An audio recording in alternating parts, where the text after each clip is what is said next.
Confesso para vocês que eu imaginava o Dudu rendendo muito na equipe do Cruzeiro. É uma frustração que eu tenho de ver o Dudu com essa passagem tão rápida, né? Ele não rendeu o que se esperava dele nesses 6 meses que ele passou pelo Cruzeiro.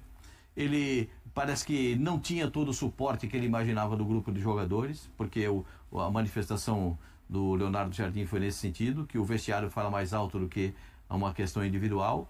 Eu também penso como o Zé. Eu acho que chega um momento, às vezes, o meu pai era um sábio, né? Porque ele falava assim: filho, fica vermelho 5 minutos na frente do cara, mas não amarela a vida inteira. Então é a hora que tem o empresário do Dudu, eu não sei quem é o empresário do Dudu, tem que sentar com ele e falar: Dudu, você precisa saber o que você quer da vida, cara. Você quer continuar jogando? Para você continuar jogando, você vai ter que se aplicar taticamente e estar muito melhor preparado fisicamente. E também emocionalmente, né? Porque encher o saco né? Fica uma hora ninguém aguenta mais. Vou dizer você, 90% dos jogadores, eles reclamam de tudo. Tem dia que o calção tá apertado, tem dia que a meia não tá boa, tem dia que a atadura não era a que ele queria, tem dia que a cor que ele... Concordo, pastor. Tudo... Mas a entrevista dele foi fora. Sim, foi fora, porque assim, jogador de futebol, para quem não sabe, para vocês que estão em casa, eu vou explicar para você. 98% dos jogadores de futebol testam a paciência do treinador, testam a paciência da diretoria. O que é isso? Sabe criança que faz birra? Eu quero aquele carrinho, eu não quero esse, entendeu? É birra. Os jogadores de futebol quase sempre fazem isso. Professor, deixa a gente conversar 5 minutinhos aqui no vestiário, né? Aí fala assim, tem 5 minutinhos, como é que é isso? Não, a gente vai conversar entre a gente, tá 15 minutos pra gente conversar aqui, professor. Aí de vez em quando você escuta uns barulhos meio estranhos lá dentro. Essa é a reação do vestiário. Lembra? Sim. Então, essa é a reação do vestiário. E o Dudu passou por isso, então ele precisa dar uma repaginada. Mas deixa eu fazer o seguinte, vou pegar essa pergunta que tá na tela e jogar pra vocês, trazendo uma percepção que eu tenho do esporte em geral, não só no futebol, pode ser na Fórmula 1, que eu gosto muito. Quando a gente tem uma linha aqui, uma linha do tempo de um atleta se destacando e ele cai, ele pode voltar a subir, né? Assim, vamos pegar hoje, eu citei a Fórmula 1, Hamilton. Quando ele vai pra Ferrari e começa mal, você fala assim, ele não estava muito bem na Mercedes, ele vai na Ferrari bem, será que a idade bateu? Mas ele pode voltar. O Dudu, jogadoraço. A parte final do Palmeiras era uma parte final em baixa. Pouca minutagem, banquinho. Ele foi eleito o melhor jogador do Campeonato Brasileiro. Mas não no último. Eu tô falando da época em baixas. Não, grande jogador, pelo amor de Deus, é o que disse o Silas. Tá na discussão histórica do Palmeiras. Do 7, maior 7 da história, tá lá o Dudu pros caras. Não, o maior 7 da história é Edmundo, que usou a camisa 7. Tem gente que discute. Não, tem gente que discute. Não é uma discussão. Você não é incomparável, não é. Não, eu acho que não é incomparável. Não. Pega o Dudu. Pera um pouquinho. Não. A discussão não é essa. Não é assim, para o ímpar Edmundo ou Dudu. O Edmundo também é incomparável. Mas pela história tem torcido palmeirense pelo que representou. Os mais novos não viram o Edmundo jogar. Que o final, como não viram o Edu Bala jogar? Só que o final da carreira do Dudu no Palmeiras foi embaixo. Aí vem o Cruzeiro. E aí a gente fala, opa, é a chance de ressurreição. E aí o começo foi... Quer dizer, o começo não existiu. A gente tá no... 2 de maio do ano que ele se juntou, o Cruzeiro, e olha qual desfecho. E aí a pergunta é essa. Dudu ainda tem mercado em grandes clubes, porque o fim do Palmeiras podia não contar a história toda, mas o começo do Cruzeiro com o do Palmeiras, você começa a falar, você sabe que a necessidade é a mãe da invenção, né? Mas em que sentido nessa discussão? É o seguinte, o Grêmio tá precisando de gente para correr na beirada do campo. Mas é ele que vai resolver? O Atlético Mineiro tá precisando de gente para correr na beirada do campo. Então pra você tem lugar? Claro que tem. Claro que tem. Não tem mais não. Você acha que não? Eu acho que a idade que ele tem... Quando você falou, Zé, mais 3 anos aí, tá com 33, mais 3, 4... E outra, a gente não sabe... Por exemplo, a gente vê o Paulo Henrique Ganso, que voltou de operação no joelho, mas, cara, o último jogo que eu vi do Paulo Henrique Ganso, ele jogou pra caramba. Vai ter, o Renato Augusto já não conseguiu voltar da mesma forma que se esperava. Mas o Paulo Henrique Ganso conseguiu. E o Dudu a gente não sabe, que ele teve sérias lesões também. E pela idade que tem... E eu acho que com esse histórico recente, não digo jogador, mas pelo histórico recente, tanto no Palmeiras e agora esse do Cruzeiro vai entrar também na história, eu acho que vai ser difícil, hein? Se eu sou um dirigente de time grande, o Dudu tá na pista, beleza, vem cá, qual que é o meu budget? Quanto eu posso pagar? Isso, pra mim é isso aí. Peraí, Dudu, você tava ganhando quanto? Aqui, ó. Aqui não. Aqui é 20%, talvez 20% do que você ganhava lá. 20%, eu não posso pagar mais do que isso. Com bônus, eventualmente. Não, né? nem com bônus. O que ele ganhava no Cruzeiro não vai ganhar em lugar nenhum. É real. Vai ganhar em lugar nenhum. Vem cá, vamos sentar, vamos conversar, beleza. Esse contrato não tem mais, né? Não tem, acabou. Você quer? Beleza. Só que é o seguinte, aqui não tem titularidade, aqui você vai ter que, correr, entre aspas, um recomeço da sua carreira, entendeu?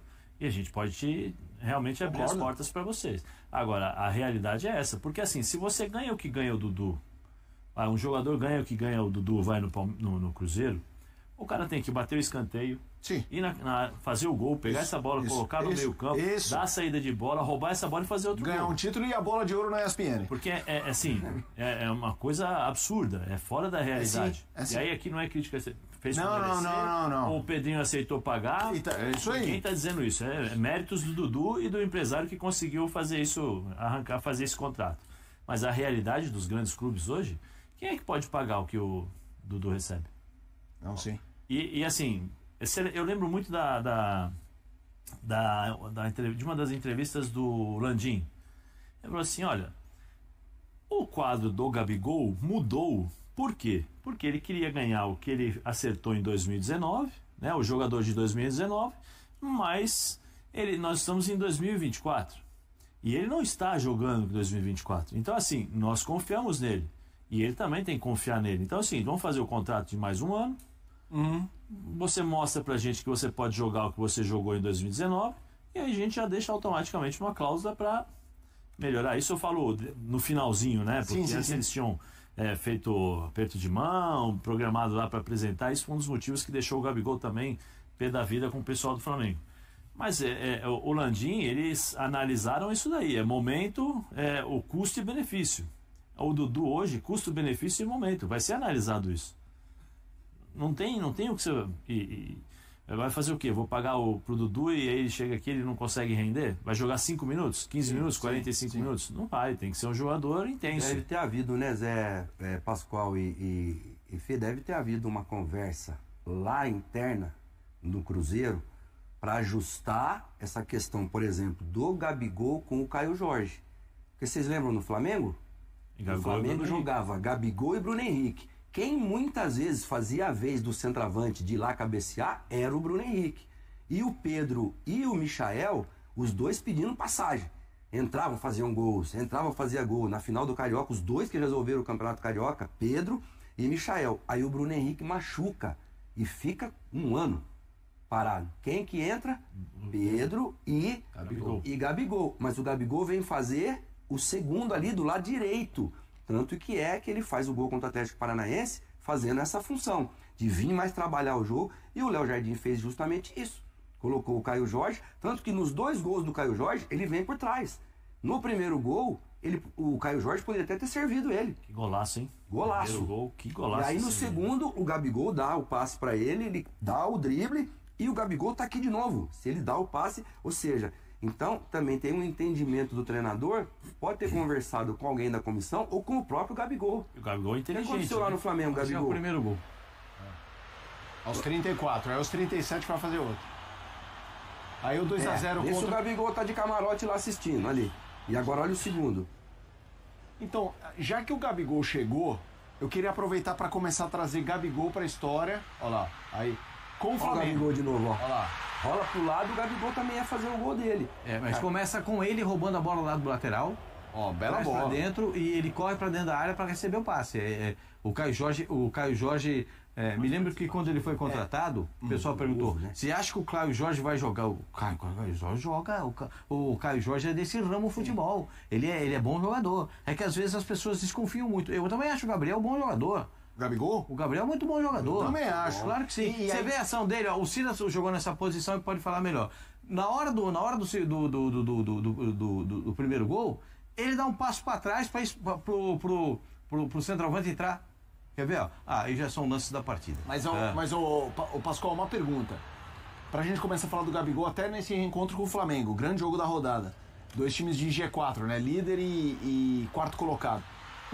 O Gabigol, em primeiro lugar, mostrou maturidade, porque ele foi pro banco, ele não deu, assim, comparando ao Dudu, foram condutas diferentes. Ele ficou na dele, tá voltando, tá fazendo parte do grupo e me parece que tem muito ainda a ajudar o Cruzeiro. E aí pra gente desembocar nesse Flamengo e Cruzeiro, Pascoal. Bom, o Gabriel tem muita qualidade. O Gabriel depende, para jogar nessa função que ele está jogando, ele vai depender muito do aspecto físico, porque ele vai estar... Olha o passo atrás que ele viu, tá vendo? Sim. Tá bem, ô Silas? Você viu o passo? Muito bom isso aí. Você viu que ele deu ele sai da zaga e o zagueiro não acompanha, porque se o zagueiro acompanhar, abre um buraco. Olha lá. Quando o zagueiro chega, já não tinha mais o que fazer. Caio Jorge já estava na área, faz um golaço. Tira com uma perna e bate com a outra. Espetáculo de gol. Golaço. Gol de quem conhece. O Gabigol é um ótimo jogador. Mas para fazer essa função, ele vai precisar de muito preparo físico. Como ele voava em 19, né? Como disse o atual presidente do Flamengo, não o atual presidente do Flamengo. Então ele vai precisar de todas essas vertentes no futebol. Qualidade ele tem. Saber jogar ele sabe. Então ele tem. O Gabigol é um cara que entende o jogo. Ele não é um jogador que não entende o jogo. Ele é um jogador inteligente para mapear. Você vê essa bola de novo? Como é que ele saiu da área? O cabeceio não é um forte no Gabigol. Isso, aí começa cabeceio e jogar de costas. Não é o forte dele, mas facão, poucos fazem facão. Sair da marcação, dar um passo para trás para o zagueiro não vir e ele ter o espaço para jogar, ele é muito bom jogador. O Gabriel, se ele tiver uma regularidade, ele é jogador, assim, ele só tem 27 anos, gente. Sim. Ele tem testa no auge, ele né? está atingindo a maturidade esportiva agora, entre os 27 e os 28. 28, é que o jogador 28. Já tem 28? Ele faz dia 30 de agosto. Então, 96. é um cara que está na plenitude do entendimento do futebol, de saber. Ele joga desde os 16 no time do Santos. É que a gente pensa que ele é mais velho, que a gente vê muito novo. E as 15, crianças 16 anos gostam jogando. dele.